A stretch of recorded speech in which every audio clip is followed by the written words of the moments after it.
এই যে পার্লামেন্ট গঠিত হয়েছে, এটা হয়ে গেছে সালাউদ্দিন পার্লামেন্ট। গত ১.৫ বছরে আমরা সালাউদ্দিন কমিশন থেকে সালাউদ্দিন পার্লামেন্টে এসে ঠেকেছি। এখানে তারা আমাদের গণ অভ্যুত্থানকে নিয়ে গেছে। ওই যে একটা কথা আছে, আমাদের প্রবাদ বলে যে চালুনি বলে সূচকে, চালুনি বলে যে তোর পিছনে কেন ছেদা। তো যারা অন্তহীন প্রতারণার, যাদের রন্ধ্রে রন্ধ্রে অন্তহীন প্রতারণা, তারা এখন অন্যদেরকে বলছে যে আপনারা অন্তহীন প্রতারণার দলিল করেছেন। তারা এই জাতীয় সংসদকে একটা অন্তহীন প্রতারণার কারখানায় পরিণত করেছে। আপনারা এখানে যারা উপস্থিত আছেন, চট্টগ্রামের যারা ভোটার, আপনারা গত 12ই ফেব্রুয়ারি কয়টা ভোট দিয়েছেন? 2টা ভোট দিয়েছেন, 2টা ব্যালটে। একটা ভোটে জাতীয় সংসদ হয়েছে, আরেকটা ভোটের সংস্কার পরিষদ কোথায়? তারা কিন্তু আরেকটা পরিষদের সংস্কার পরিষদ গঠন করে নাই, যেটা তাদের করার কথা ছিল।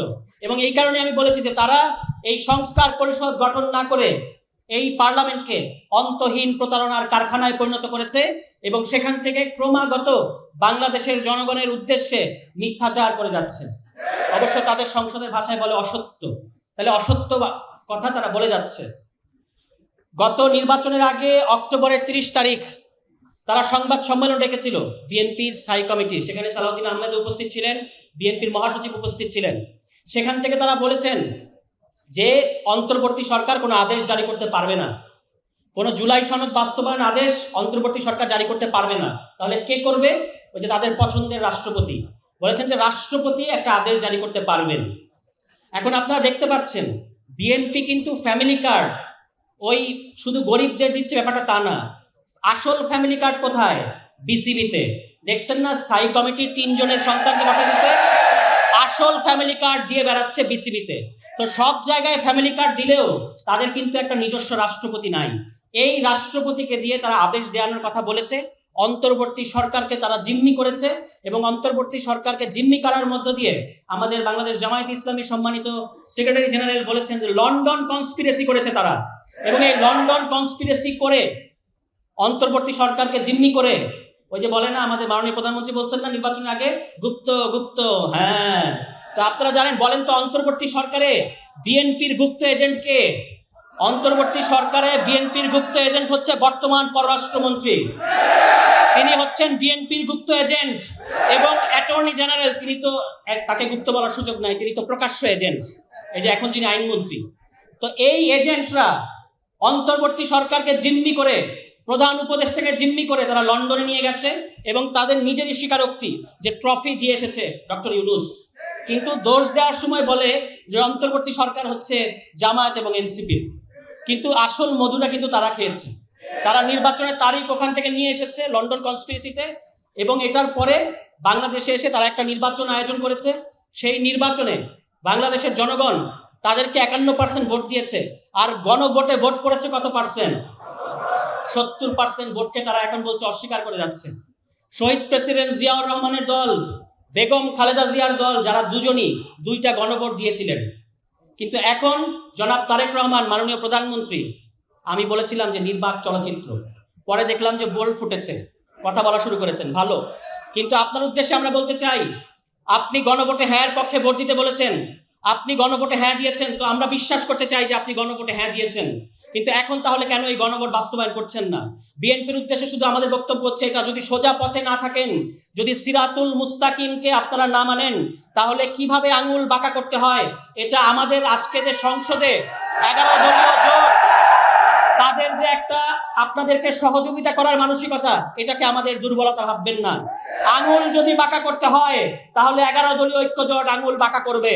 কিন্তু তার আগেই আমরা আপনাদেরকে বলতে চাচ্ছি, যদি আপনারা গণভোটের রায় বাস্তবায়ন করেন, অবিলম্বে সংবিধান সংস্কার পরিষদ গঠন করেন, তাহলে বাংলাদেশ স্থিতিশীল থাকবে, বাংলাদেশ গণতান্ত্রিক পথে যাবে। অবশ্য তাদের যে ঐতিহাসিক খাসলত, এখানে মুরব্বীরা আছেন, তারা আরো ভালো জানেন, তাদের কিন্তু আঙুল বাঁকা না করলে তারা কথা শোনে না। তত্ত্বাবধায়ক সরকার ব্যবস্থা তারা বলেছিল 90 সালে যে তত্ত্বাবধায়ক সরকার ব্যবস্থা দেব, তারা এসে দেয় নাই। নিজেদের অধীনে একটা নির্বাচন করেছে, পরে 25 মাস আন্দোলন করে তাদেরকে তত্ত্বাবধায়ক সরকার ব্যবস্থা এই মাটিতে অর্জন করে তারপর তাদেরকে পদত্যাগে বাধ্য করে 96 সালে আরেকটা নির্বাচন হয়েছে। 2006 সালে তারা আবার ক্ষমতায় এসে এখানে লগি বৈঠার তাণ্ডব, যে আমরা বলি আওয়ামী লীগ লগি বৈঠার তাণ্ডব করেছে। কিন্তু এর আগের ঘটনা বলতে হবে না? আগের ঘটনা হচ্ছে তারা বিচারপতির বয়স বাড়িয়ে 65 থেকে 67 করে। কেন করেছিল এটা? নির্বাচন ইঞ্জিনিয়ারিং করার খায়েশ থেকে।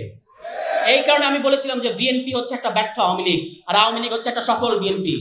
মানে বিএনপি যে রাস্তা দেখায়, আওয়ামী লীগ ওটা সফলভাবে করে, কিন্তু বিএনপি ওটা নিজে পারে না। এখন আমি বললাম যে আপনারা ব্যর্থ আওয়ামী লীগ, কথাটা বুঝে দেখেন। বিএনপিকে আমি বললাম যে আপনারা ব্যর্থ আওয়ামী লীগ, এটা তোদের খুশি হওয়ার কথা না? কেউ কি আওয়ামী লীগ হতে চায়?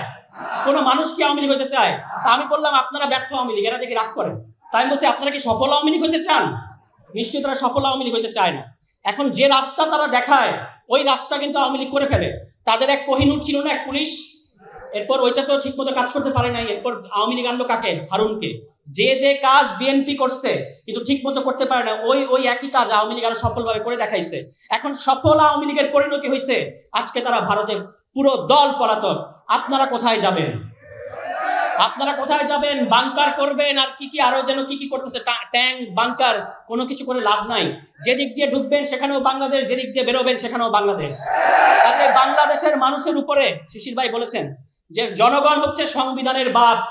কাজেই জনগণকে সংবিধান দেখাবেন না, জনগণকে হাইকোর্ট দেখাবেন না। বাংলাদেশের জনগণ রায় দিয়েছে যে এখানে সংবিধান সংস্কার করতে হবে। কাজে এই সংবিধান সংস্কার আমাদেরকে করতে হবে। আমি আমার বক্তব্য শেষ করবো লাস্ট একটা কথা দিয়ে। ওই যে এক কবি বলেছেন যে জীবন ফড়িংয়ের দোয়েলের মানুষের সাথে তার হয় না কো দেখা। আর যে সংবিধান আওয়ামী লীগের, যে সংবিধান বিএনপির, সেই সংবিধানের সাথে বাংলাদেশের জনগণের হয় না কো দেখা। কাজে এই সংবিধানকে বাংলাদেশের জনগণ রায় দিয়েছে যে এই সংবিধানকে সংস্কার করতে হবে, বাতিল করতে হবে, এর কোনো অন্যথায় হবে না। এবং বেগম খালেদা জিয়াও বলেছিলেন যে সংবিধান ছুঁড়ে ফেলে দিতে হবে। এই সংবিধান, এখন যে পার্থ সাহেব এত বড় বড় আস্ফালন করেন সংসদে বসে, আপনি নিজে বলেছেন মুনাফেক হবেন না।